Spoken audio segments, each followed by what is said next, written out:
Hi everyone, welcome back and good Erev Hanukkah to everyone. Tonight, of course, is a big holiday, which we're all looking forward to. I'm sure everyone's making plans for Hanukkah parties and gatherings, although this year they'll probably be very toned down, I would imagine. Tonight we're having a big Hanukkah bash at the University Town Center in San Diego, the Westfield Shopping Center. Every year we have hundreds and hundreds of people coming, celebrating and dancing and singing and music and everything. This year it's going to be very toned down. This year we're going to be having a lighting of menorah there, but they want to avoid crowds, and therefore they have reservations of people to come and to receive a menorah, candles if they need it, sufganiyot, chili donuts, some dreidels, things like that, and people will be lining up and receiving their gifts for free, and which we are providing, and moving on. So it's going to be much quieter. There will be no singing this year. There won't be crowds this year. There will not be a big celebration, and so on and so forth. So it's going to be kind of disappointing. On the other hand, if you think about it, the holiday of Hanukkah is a very, very deep, meaningful holiday. We associate it with, of course, latkes and sufganiyot and celebrations and singing and dancing and parties. Just the idea of a Hanukkah party is such a common term. But actually, Hanukkah is much more than a party. Hanukkah is a very deep, very meaningful experience that the Jews had, and the lesson of Hanukkah is a very, very important lesson. It's a major lesson. What Hanukkah represents is something beyond party, in other words. If you think about it, what did the Greeks want to do? They wanted to destroy us. They wanted to kill us off, but not kill us physically, kill us spiritually. They wanted to destroy our religion. They wanted to destroy our soul, our Jewish soul. That's really what they wanted to destroy. Well, I don't know if that's too much to celebrate for something like that. It's a very serious thing, a very deep thing. It's very similar to perhaps evangelical Christians who wish to convert us and to destroy us. Just yesterday, I got a Facebook message from a woman who, it was put out a general message of a woman who was raising money to support missions to the Jews in Israel.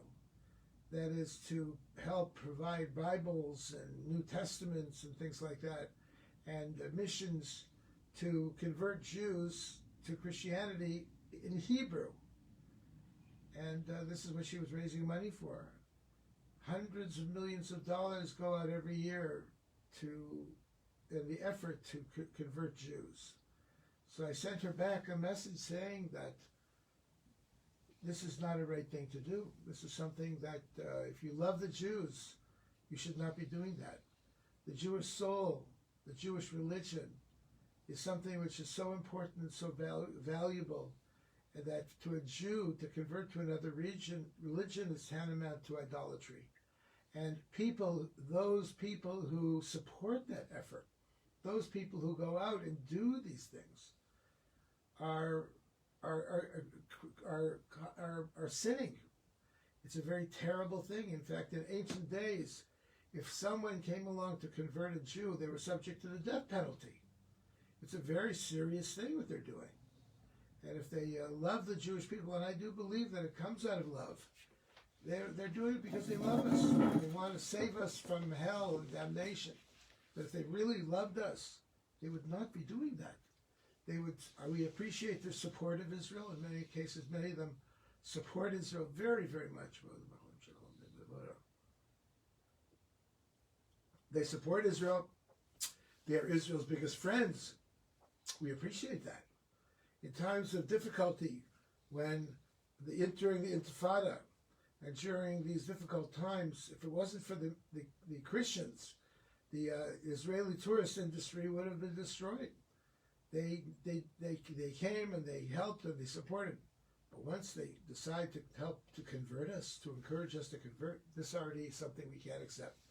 So this concept of trying to convert us, whether it's Christianity or whether it's to become a Greek or whatever it may be, is not a time. This is not a cause for celebration. This is a serious matter to destroy the Jewish soul. So therefore, perhaps this year, having a calm, quieter, not so serious Hanukkah is maybe what we all need. To take a step back, to reflect, and to think about the real meaning of Hanukkah. Hanukkah is not just dreidels and latkes. Hanukkah means the salvation of the Jewish people through the Torah and through the mitzvahs and through living a life as proud Jews. This is something that we should all really be thinking about, and something that is really the message of Hanukkah. Anyways, so let's take a look at a sikha from the Rebbe dealing with Hanukkah. So he says that this sikha was actually said, I think, in about 1985. The Rebbe says the festival of Hanukkah celebrates, of course, the victory of the Hashmonaim over the Greeks and the subsequent rededication of the Beis Hamikdash, when the Hashmonaim came into the Holy Temple after it was desecrated, and they wanted to rekindle the menorah. Of course, the menorah was destroyed or lost. There was no menorah there anymore, and there was no oil that they could find to kindle any menorah, even if they did have one. And miraculously, of course, we all know the story, they found one jar of pure olive oil with the seal of the Kohen Gadol, the high priest, on it. And they fashioned a makeshift menorah, Hanukkah, which they lit with this one jar of oil, which was enough to last for only one day, and miraculously, of course, it lasted for 8 days. The miracle is therefore commemorated every year by the kindling of the Hanukkah lights. And there's very great significance to it. First of all, what is the idea of the one jar of oil? What was there? There was no more oil? They destroyed all the oil? In fact, no. Actually, there was lots of oil. There were many jars, as much oil as you would have wanted. But what? There was only one jar that was pure, that had the seal unbroken on the oil. And it was the seal of the Kohen Gadol. And what Kohen Gadol seal was on it? So our sages tell us it was the Kohen Gadol, the original Kohen Gadol, Aaron himself, Moses' brother. It was Aaron's signature on this very cruse of oil. What was it doing there? How did it last such a long time, over 1,000 years? How did it last such a long time? The answer is that Aaron foresaw that there would be a time that his oil would be necessary, and therefore the menorah would need to be lit, and in order for it to be lit, they'd need to have pure oil. So he put away this one jar, and he made sure that it would never be touched, that it would never be made impure, and he put it away so it should be found 1,000 years later and used in the Beis Hamikdash, in the Holy Temple. So it was his jar of oil. But what about the other oil? Why was it all broken? So it's very possible that what happened was the following scenario. The Greeks were losing the war. They saw that their forces were being destroyed, and they were being overwhelmed by, even though the odds were much greater in their favor, but somehow God was on the side of the Jews, and they saw the writing on the wall. So their purpose was not to kill Jews, not to destroy Jews, but to destroy Judaism. And how can you destroy Judaism if you're not around?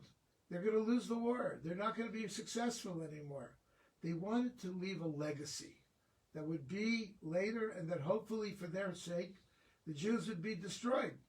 So what did they do? They went around and they cut each one of the seals. The jars were sealed. They had a seal on them. You know, like when you go to a store and there's a seal on the food saying, with this seal, with this seal, with this tag on, the food is kosher. You know, I was at a supermarket recently to get jelly donuts for our program tonight, and all of the jelly donut packages are sealed with a seal on it.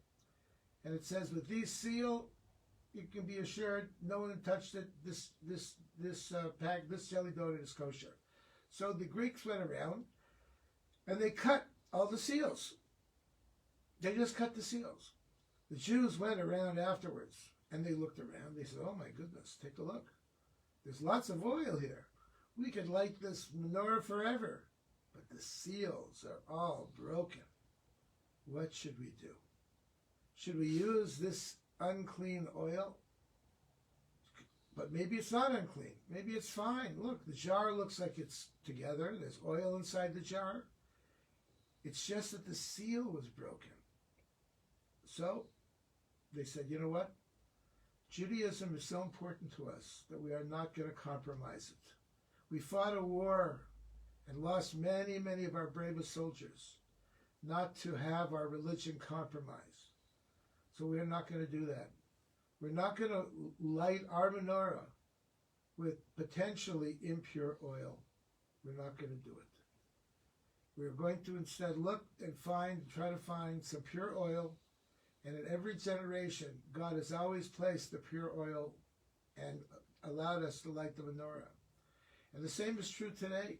There are many Jews today who want to follow Judaism in an impure way. They say, well, it's not the completely kosher way of doing it. We'll drive to shul on Shabbos, but at least we'll go to shul.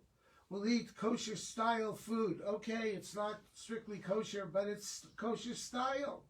It looks Jewish. It's matzah balls and gefilte fish. So what?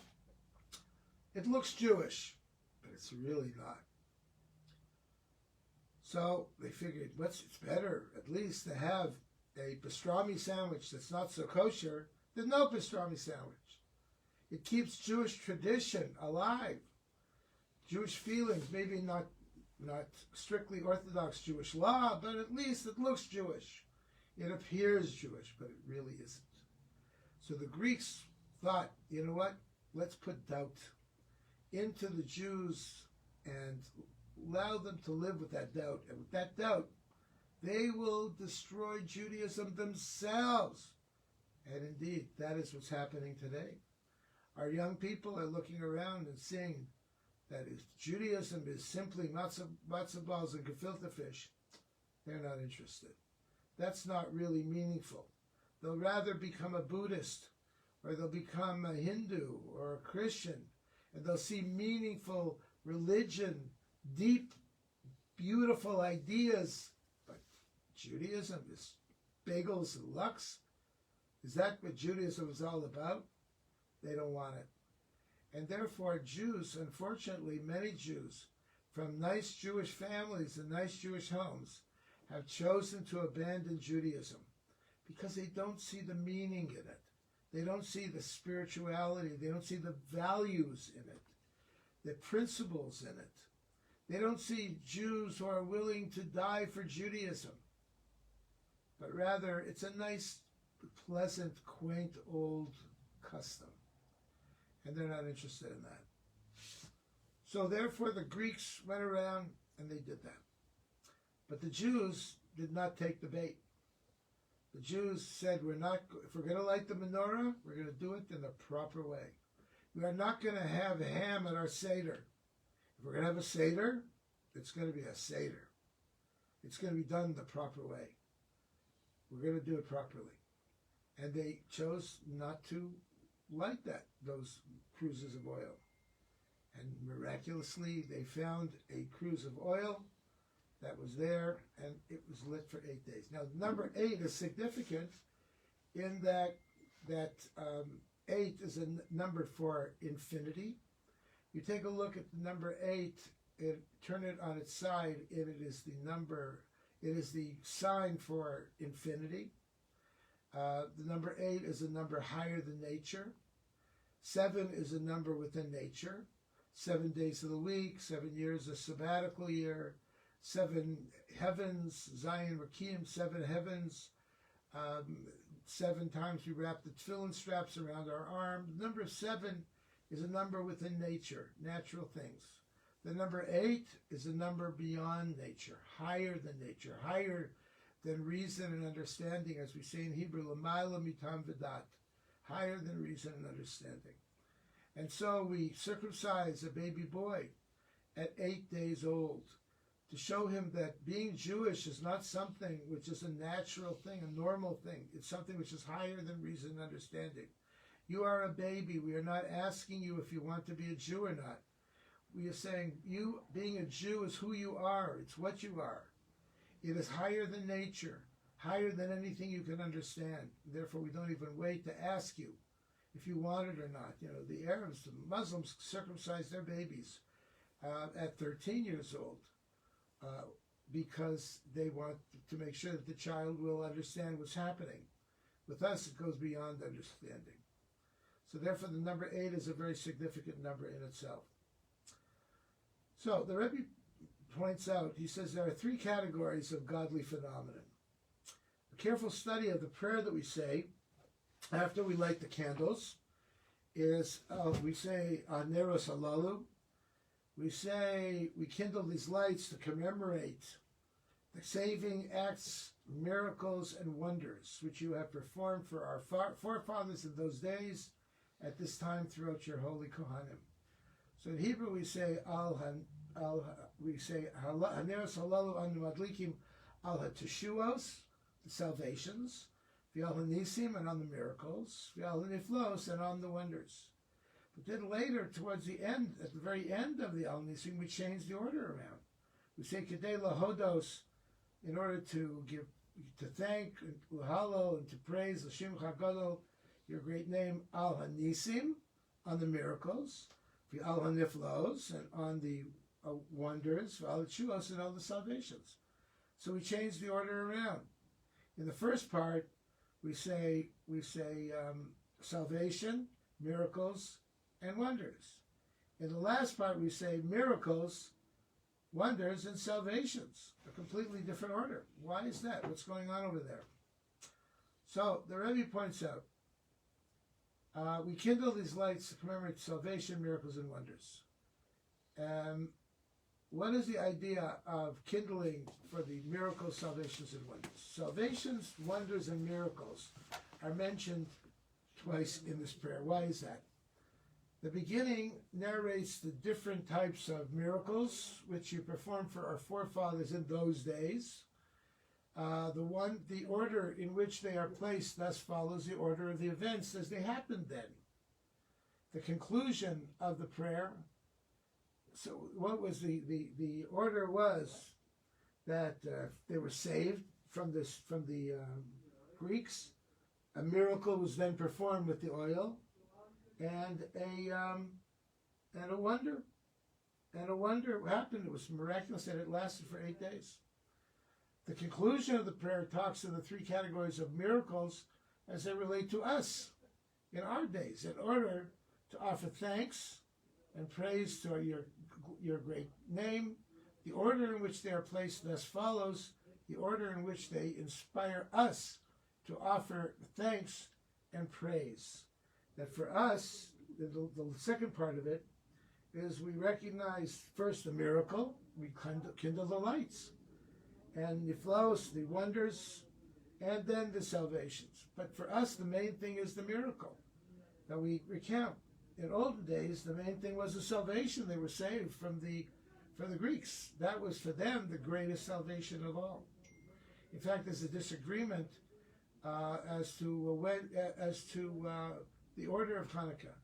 One opinion is that the war finished on the 24th of Kislev today.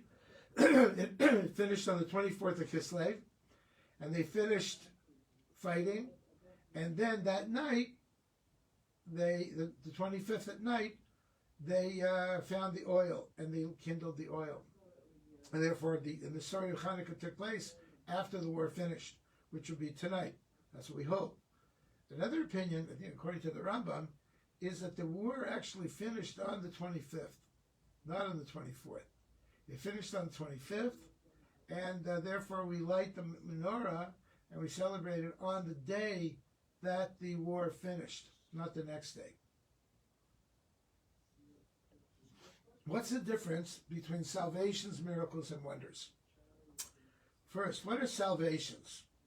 Salvations are Yeshuos. In a war between two equal forces, the outcome is unclear. Which side will win? They're both equal. They both could win the war. During World War II, there were times that the Nazis were actually winning. They were conquering country after country. It seemed that they were going to win the war. In England, people were very afraid that the Germans were going to conquer England. They were bombing England every night. And it didn't look very good at all. The idea of the Nazis conquering England, today we look at it as outrageous. Can't believe such a thing. But they came very, very close.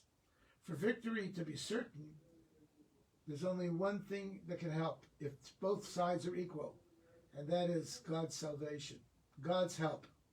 Only with God's help can it happen. However, precisely because one side could win equally as well as the other, the salvation appears as a natural thing, not a miracle which transcends nature. In other words, God caused it to happen. Ben Gurion once said that the survival of the Jewish people and the state of Israel is only because of God. Could only because of God. There's no other explanation for it. In each of the wars that Israel fought in modern times, they were faced with overwhelming odds, as we know. Overwhelming. In the Yom Kippur War, there were times that the Arabs were actually winning, and it didn't look good for Israel. In fact, the casualties in the Yom Kippur War were the highest of any other of the wars of Israel. And it was purely a miracle that Israel won that war. And similarly, in the Six-Day War, the amazing victory of Israel over their enemies was unbelievable. It was incredible.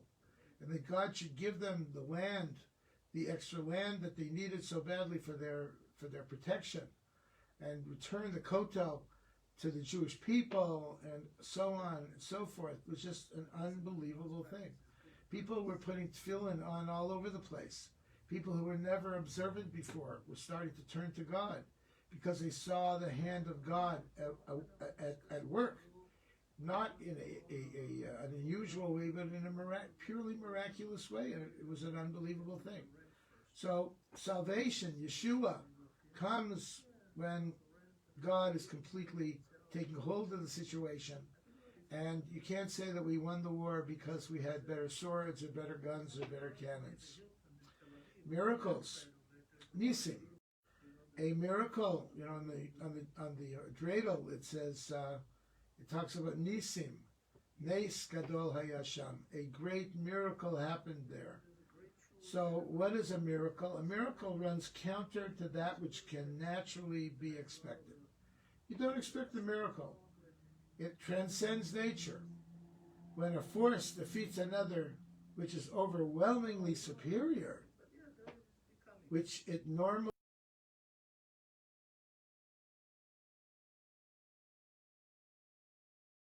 and one could win just as the other could win, and the one side's win, that's a Yeshua. Where in fact we even recount in the prayer, the Al Hanisim that we say, how amazing it was that the Jews won. We recount it and we say it's an unbelievable thing. We say the hands of we say you delivered the mighty into the hands of the weak. We were the weak ones. The Greeks were the mighty ones. The many into the hands of the few. The impure into the hands of the pure. The wicked into the hands of the righteous. The wanton sinners into the hands of those who occupy themselves with Torah. This is a miracle. We shouldn't have won the war. Israel should not have won any of the wars that it fought because they were overwhelmingly outnumbered, outgunned, especially in 1948. They hardly had anything. So that's what happens when a miracle comes along, and the weak are overwhelmingly successful. That's a miracle. What's a wonder, niflaos? These are events which evoke wonder in those who witness them.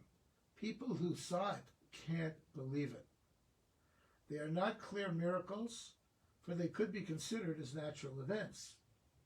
However, they are so different and removed from the normal course of events, they are wondrous.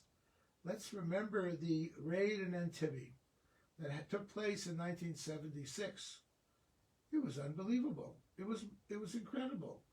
It was certainly a miraculous event that the Israelis should fly thousands of miles over hostile airspace and rescue practically all the hostages in such a way and return them back to Israel. The entire world was aghast at that. They couldn't believe it. I remember waking up in the morning. It was the bicentennial, it was the 200th anniversary of the United States of America, 1976, and the big news in New York at the time was the big ships coming into New York Harbor to celebrate the bicentennial, and everyone was looking forward to the big event and the spectacle of the celebration of July the 4th, 1976, when in the morning we woke up. It was a Sunday morning, to find out about this incredible raid in Entebbe and how the Israelis pulled it off. It happened on Shabbos. It was an amazing thing. If they didn't do it then, the Jews would have probably been killed, and they pulled it off. The entire world was shocked, couldn't believe that they would do something like that. And at the same time, you say, well, what do you expect? They had good airplanes, they had good intel, they had good guns, they planned this thing meticulously, so naturally they were able to pull it off. Or in 1967, when they destroyed the entire Egyptian Air Force before the war even got started. Well, naturally, sure, they had better guns, they had better airplanes, they had better strategy, but rather, the world looks at these things and says, can't be. It's an unbelievable thing. More recently, you might have read the top scientist, atomic scientist in Iran, who is planning to build Iran's nuclear arsenal, was assassinated. And it was an incredible job, an incredible operation that took place. The way it was done was unbelievable, through remote control, machine guns, explosions, and amazing planning. And many are even comparing it to the raid in Entebbe, except in many cases it was greater than the raid of Entebbe, because there were no Israeli casualties at all. In Entebbe, we lost Yoni Netanyahu. In this one, there were none that were lost. No one was found. And immediately, all the authorities in Iran and around the world were pointing fingers at Israel and saying the Israelis must have done it. Why? Because only the Israelis could have pulled off something like that. You mean to tell me that the great resources of the United States could not have done something like this? Well, apparently people feel only Israel could have done something like this. Why? Because Israelis are smarter than anybody else? No. Because Israelis have God on their side. And God is going to make sure that no atomic bombs are produced in Israel's greatest enemy, the Iranians. So the entire world looks at this and is filled with wondrous amazement. That's what niflaos means, amazed wonder at this thing. So all three categories of events, it says in those days of Hanukkah, and in the order of salvation, miracles, and wonders, even in our times, are true.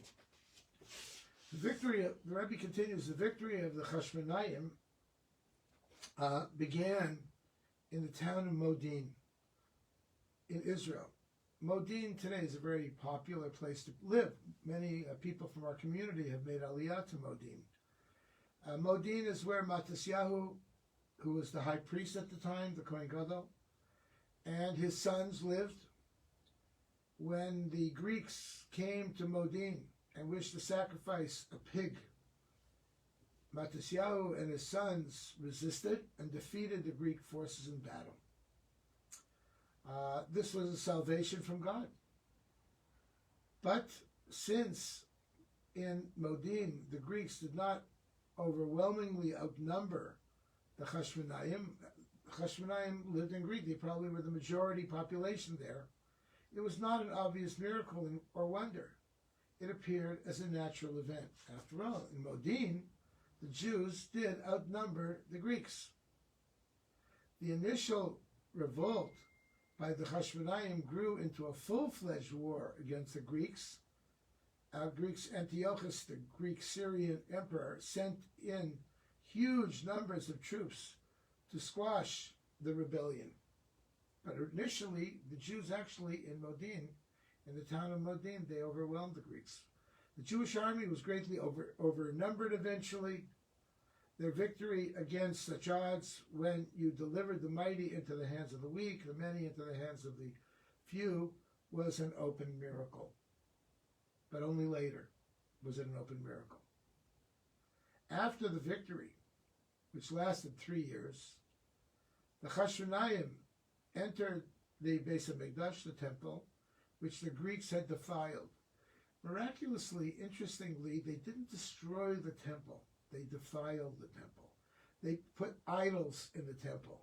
They destroyed the artifacts of the temple. But they did not destroy the building itself. And you wonder, why not? Why didn't they destroy the building?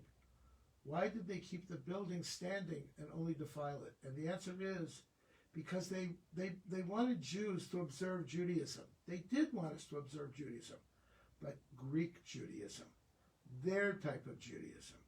Judaism which was reformed and reconstructed and changed and Hellenized. That's the Judaism they wanted to observe. Keep the temple, but make it a Greek temple. If you think about it. So, what happened? So the Jewish army was greatly outnumbered, but miraculously they won after 3 years. After the victory, the Chashmonaim entered the Beis HaMikdash, which they had defiled. After cleaning it, the Chashmonaim, the Jewish fighters, wished to kindle the menorah, but the Greeks had defiled all the oil. The Chashmonaim eventually found 1 flask of oil with the Kohen Gadol stamp left on it, as we said before. This is all found in the Talmud, the Gemara on Shabbos. 1 flask of oil with the Kohen Gadol's signature on it. The finding of this 1 flask was not an open miracle. It could have happened that the Greeks simply overlooked it. But it was a wondrous thing that all the other flasks were defiled, and only this one was left untouched. An amazing thing. Only this one was. It says actually the bottle was hidden in the ground. It wasn't even on the shelf. It was on the ground, and they dug it up.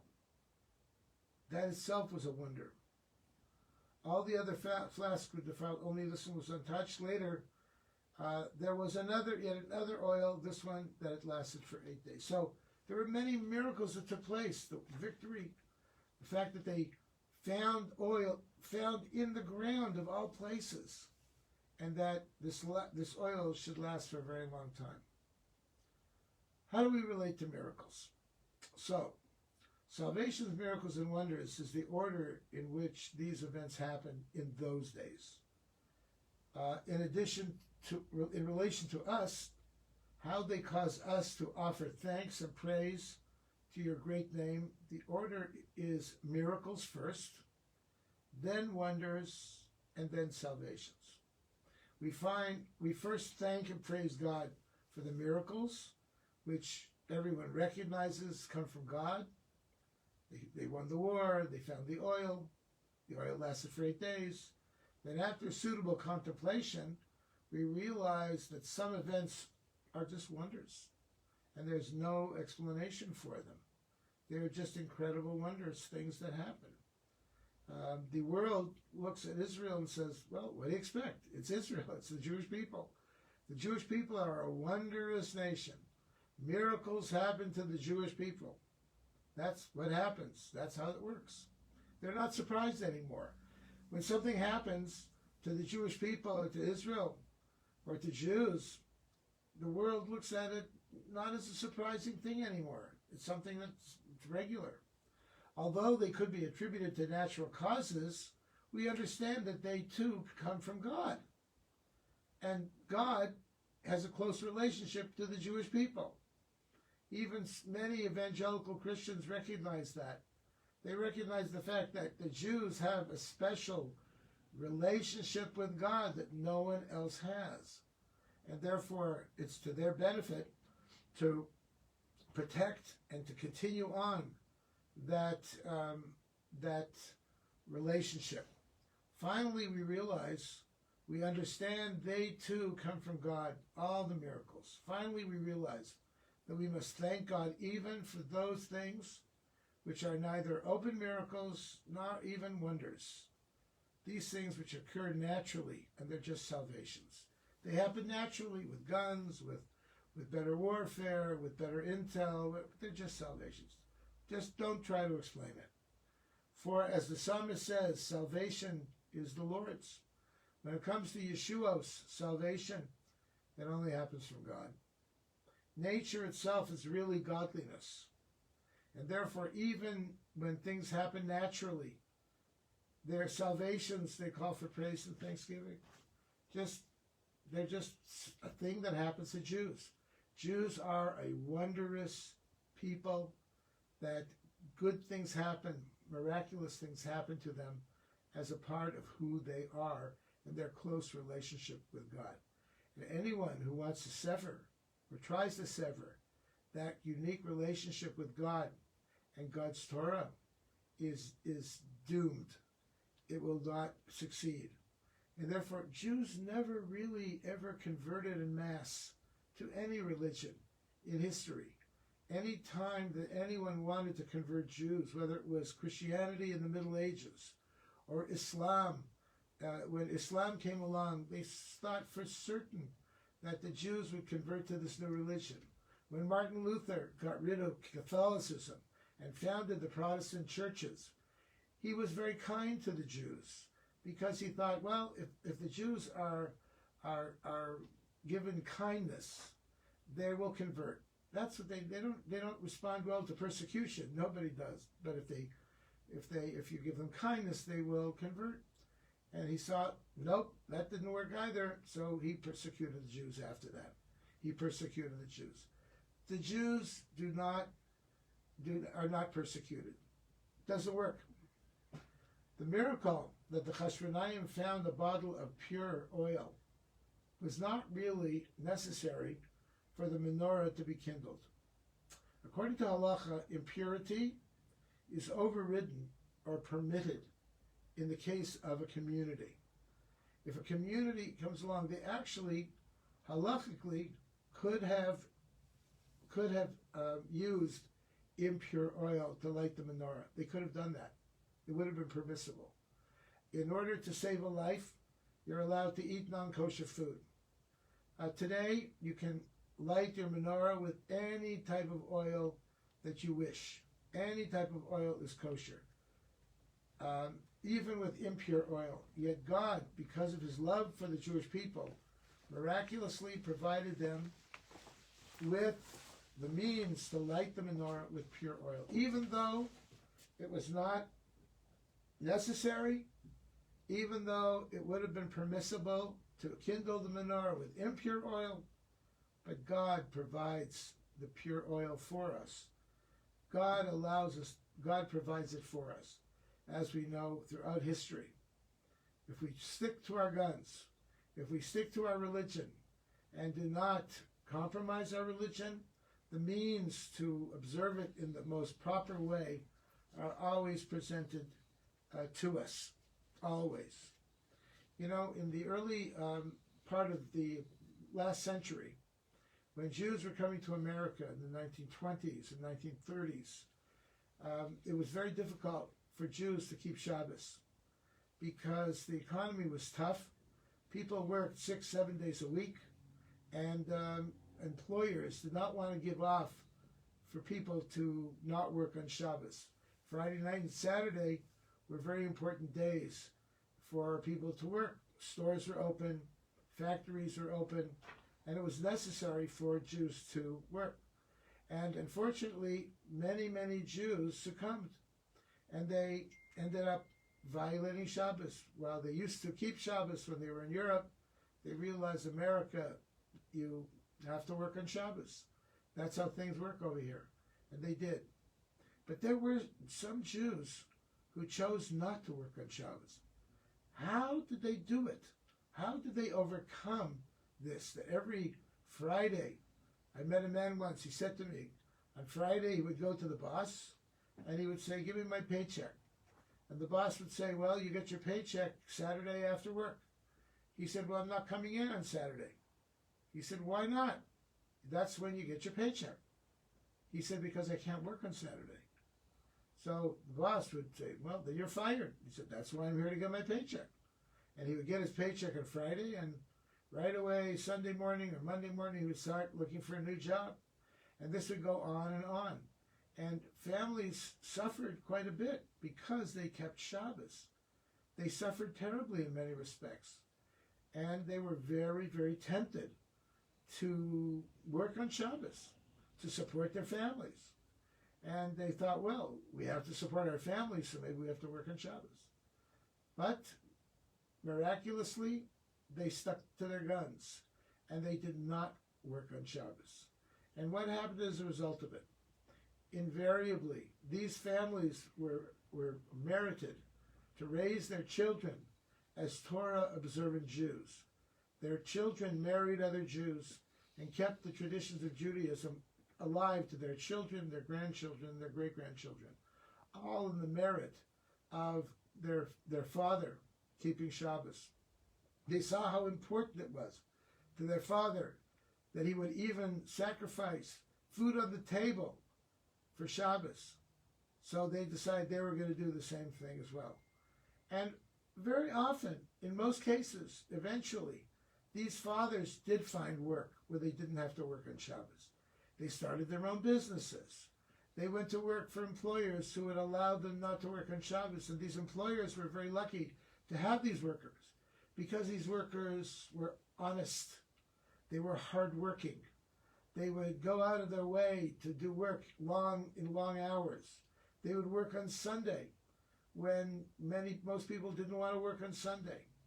And as a result of it, these were considered very, very trusted, very valuable employees. And so God gave them the wherewithal to be able to do that. In this respect, the finding of the bottle of pure oil was not really a miracle itself per se, because it was, after all, it was oil, but it was higher than the open miracle of victory against the overwhelming odds of the Greek armies. It was greater because this was a necessary miracle. The former miracle, the miracle of the winning the war, stemmed from God's love for the Jewish people. Divine conduct in this world, the previously mentioned three phenomena of salvations and miracles and wonders, can be summed up as follows. Through natural means, namely salvations, Yeshuos, victory in Modim. Transcending nature, miracles, Nisim, victory against overwhelming odds. And thirdly, Yeshuos, transcending even the miraculous, wonders, finding the bottle of pure oil. All of these things were there. All of these things were at work. And it's interesting, in the bracha we say Shechianu. We say Shechianu v'kimanu Yanu. God saved us and He brought us to this time. V'Yanu, and caused us to arrive Bizman Hazeh, in this time. Shechianu v'kimanu Yanu Bizman Hazeh, to this time. We say the bracha on the candles, Sha'asa Nisim Lavosenu Bayamim Ahem, in those days, Ubisman Hazeh, and in these days. Not just did God make miracles in the old days, not just in those days. People ask, why doesn't God make miracles today? God does make miracles today. These miracles are found every single day. When that evil scientist in Iran was murdered, that was a miracle. And in many respects, the way it was done was greater even than the splitting of the Red Sea, because it was done within nature. It was done in a way that people were saying, wow, look at this. God is still at work.